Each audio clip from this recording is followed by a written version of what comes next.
Pēdējā laikā arvien biežāk atklātībā parādās šausminoši cilvēku tirdzniecības upuru stāsti. Lai šim jautājumam pievērstu uzmanību, jaunieši no nevalstiskajām organizācijām centās atraktīvi uzrunāt un izglītot savus vienaudžus. Vēl nesen sabiedrību šokēja kāds Latvijas pilsonis, kas solot auklītes darbu uz Skotiju aizvilinājis un izvaros 20 gadus vecu meiteni, savu tautieti. Šādu un citu līdzīgi gadījumu pamudinājuši organizācijas jaunatni pret aids biedrus uz ielām uzrunāt vienaudžus, lai tos izglītotu par cilvēku tirdzniecības draudiem.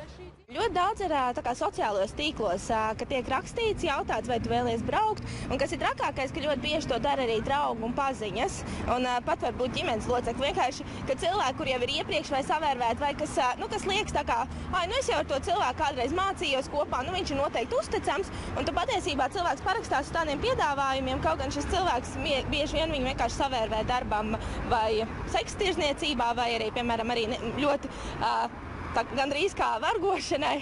Organizācijas pārstāvi uzrunāja garām gājējus dalību buklets un iesaistīja spēlēs, interaktīvā veidā stāstot par cilvēku tirdzniecības riskiem. Latviešu meitenes joprojām saņem virtuālās mīlas vēstules no Turcijas un citu eksotisku valstu pilsoņiem, kas sola mūžu mīlestību. Bieži vien aiz šiem aicinājumiem slēpjas suteneru un narkobiznesa darboņi. Sociālajos tīklos nav kāds sūtījis kāds piedāvājums vai darba piedāvājums braukt uz ārzemēm? Protams, ka ir. Tas notiek, vienkārši to ignorēju. Es nezinu, citi varbūt to pavadās, bet ne. Ko tad sola cilvēku, ko viņi sūta? Man vēl tā nekas nav solīts. Pārsvarā viss apstājas pie tā, ka tur grib precēt, tur ir ļoti skaists, grib tev precēt, un tikai pasaka, nē, paldies. Jūs uz lidostu, jā? Jā, mēs uz lidostu. Kur tad dodaties? Uz Milānu, uz 4 dienām. Kopā ar grupu mēs mūziķis esam.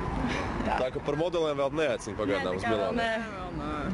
Kā jums liekas, cilvēku tirdzniecība ir aktuāla problēma, vai tas tomēr tāds uzpūsts mīts ir? Es domāju, ka ir aktuāla problēma. Es gan īpaši daudz ko nezinu par to, bet man liekas, ka tas ir diezgan. Ja tev piedāvāt braukt strādāt uz ārzemēm vai arī precēties, tu piekristam? Nē, es negribētu. Man nepatīk riskēt tik ļoti.